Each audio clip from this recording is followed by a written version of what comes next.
Sesaat lagi Anda akan mendengarkan program Renungan Sahabat Seperjalanan bersama Pendeta Wendy Pratama. Selamat mendengarkan.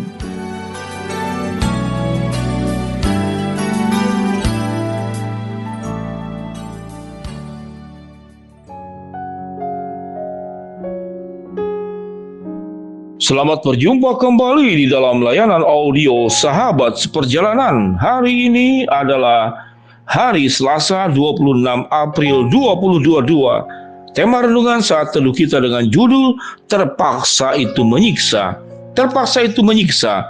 Firman Tuhan terambil dalam 2 Korintus 9 ayat 7 sampai dengan ke-8. Hendaklah masing-masing memberikan menurut kerelaan hatinya, jangan dengan sedih hati atau karena paksaan.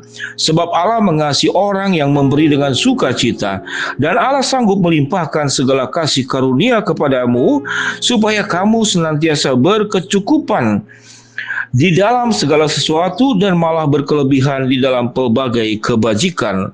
Mari kita berdoa. Bapa yang di dalam surga, terima kasih untuk segala kebaikan, kasih setia, di mana Tuhan mencintai, mengasihi kami di dalam kerelaan dan tidak di dalam keterpaksaan.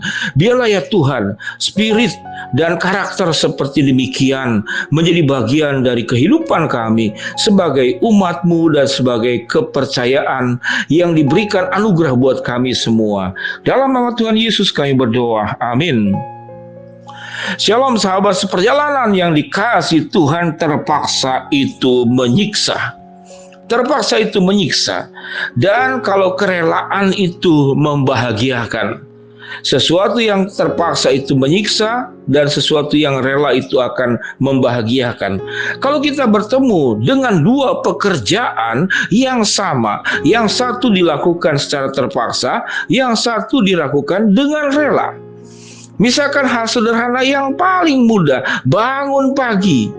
Tatkala kita harus bangun pagi jam 4 pagi, yang satu dilakukan dengan terpaksa, yang satu dilakukan dengan kerelaan. Apa yang menyebabkan seseorang terpaksa dan seseorang itu dilakukan dengan kerelaan? Tentu ada banyak faktor penyebabnya.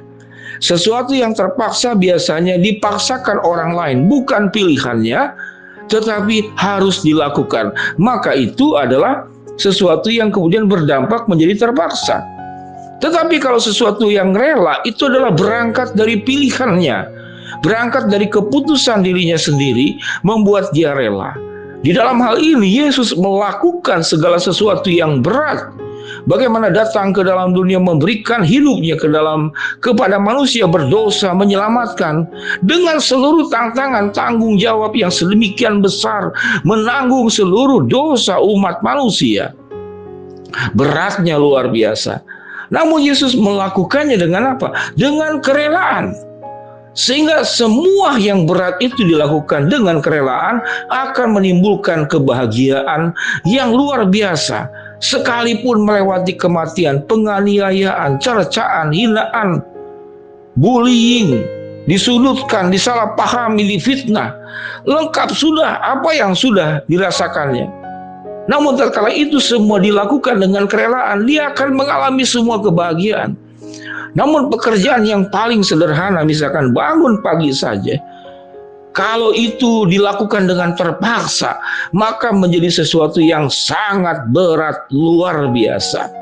Sehingga kekuatan daripada kerelaan itu begitu luar biasa. Ayat yang berbicara tentang bagian ini dalam 2 Korintus 9 ayat 7 sampai ke-8. Ini berbicara tentang hidup yang memberi. Hendaklah masing-masing memberikan menurut kerelaan hatinya, jangan dengan sedih hati atau karena paksaan. Ada banyak jemaat yang bertanya, Pak Pendeta, kalau perpuluhan itu bagaimana? Apakah wajib atau tidak wajib? Hukum tentang perpuluhan itu adalah tidak lagi sebetulnya yang menjadi sebuah standar sebagaimana terjadi dalam perjanjian lama. Dalam Roma 12 ayat 1 dan 2, apa yang dikatakan firman Tuhan? Bukan lagi perpuluhan uang, tapi firman Tuhan berkata, persembahkanlah tubuhmu sebagai persembahan yang hidup, yang kudus dan yang berkenan kepada Allah. Itu adalah ibadahmu yang sejati. Dan janganlah kamu menjadi serupa dengan dunia ini, tetapi berubahlah oleh pembaharuan budimu, sehingga kamu dapat membedakan manakah kehendak Allah, apa yang baik dan yang sempurna dan yang berkenan kepada Allah. Jadi hukumnya sebetulnya tentang perpuluhan itu bukan masalah perpuluhan, masalah kerelaan. Kalau kerelaan kamu hanya memberikan sedikit, berikanlah sedikit. Tidak usah dipaksakan sampai menjadi perpuluhan, karena tidak akan memberkatimu dan tidak akan memberkati orang lain. Tapi sewaktu Tuhan sudah menyentuh kerelaanmu, maka terjadilah genaplah yang firman Tuhan dalam Roma 12. Engkau mempersembahkan tubuhmu, engkau memberikan nyawamu, engkau memberikan segala-galanya dalam hidupmu. Engkau akan bahagia dan tidak pernah merasakan bahwa itu sebagai sebuah kerugian. Mengapa? Karena tidak terpaksa, dilakukan dengan penuh kesadaran, dilakukan di atas pilihannya pribadi.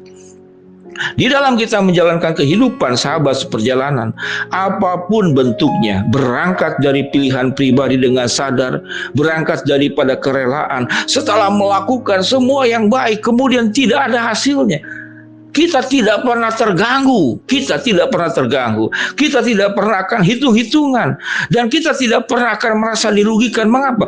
Karena kita rela, sebagaimana orang tua yang mencintai anaknya, apapun diberikan untuk anaknya. Ada sebuah kisah terjadinya kemudian longsor, dan longsor itu disertai dengan bebatuan yang luar biasa. Ayah itu sedang berjalan dengan anak lelakinya, tidak punya kesempatan untuk menghindar. Apa yang dilakukan oleh ayahnya ini? Ayahnya ini menutupi badan anaknya, melindungi badan anaknya. Batu-batu itu berjatuhan, menimpa ayahnya, dan akhirnya ayahnya meninggal, namun anaknya terselamatkan. Sama seperti induk ayam yang melindungi anak-anaknya. Induk ayam berani melawan ular, induk ayam berani melawan burung raja wali, induk ayam berani melawan binatang buas. Sekalipun tidak imbang kekuatannya, pasti kalah induk ayam. Tapi induk ayam dengan rela, nyawanya adalah sesuatu yang murah, diberikan buat anaknya. Itulah kekuatan daripada kerelaan. Sahabat seperjalanan yang dikasihi Tuhan, dalam membina rumah tangga, di dalam bekerja, di dalam berstudi, di dalam melakukan banyak hal apapun juga, sewaktu kita melakukannya dengan kerelaan, maka akan membahagiakan. Tapi segala sesuatu yang dilakukan dengan keterpaksaan, maka itu akan menyiksa. Sekalipun yang dilakukan itu adalah sesuatu yang sangat sederhana, misalkan bangun pagi, misalkan tersenyum. Tersenyum menjadi sesuatu pekerjaan yang sangat menyiksa. Sewaktu kita hatinya tidak bahagia, sewaktu apa yang kita lakukan itu dalam keadaan terpaksa, apapun menjadi berat, apapun menjadi menyiksa, dan apapun menjadi sebuah hal yang memukul hidup kita. Sahabat seperjalanan, apa yang dilakukan oleh Yesus? Melakukan segala sesuatunya itu dengan kerelaan, nyawanya pun diberikan, salib pun tidak masalah. Menghadapi penganiayaan pun dilewatinya secara luar biasa.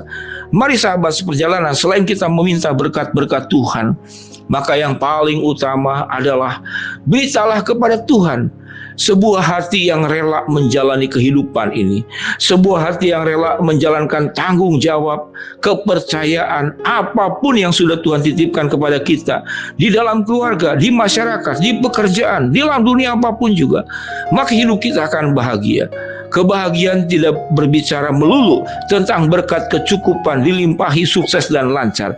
Namun berbahagia yang paling tinggi nilainya adalah tatkala hidup kita dipenuhi dengan kerelaan, menjalani hidup ini dengan mencontoh keteladanan yang sudah Tuhan Yesus lakukan untuk kita semua. Mari kita berdoa.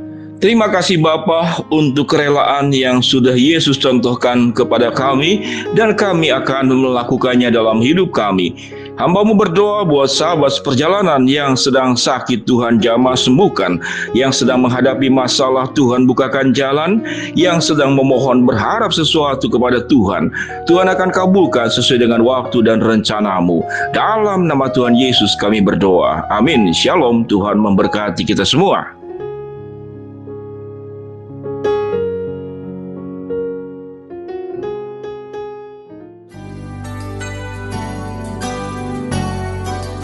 Anda baru saja mendengarkan program Renungan Sahabat Seperjalanan bersama Pendeta Wendy Pratama.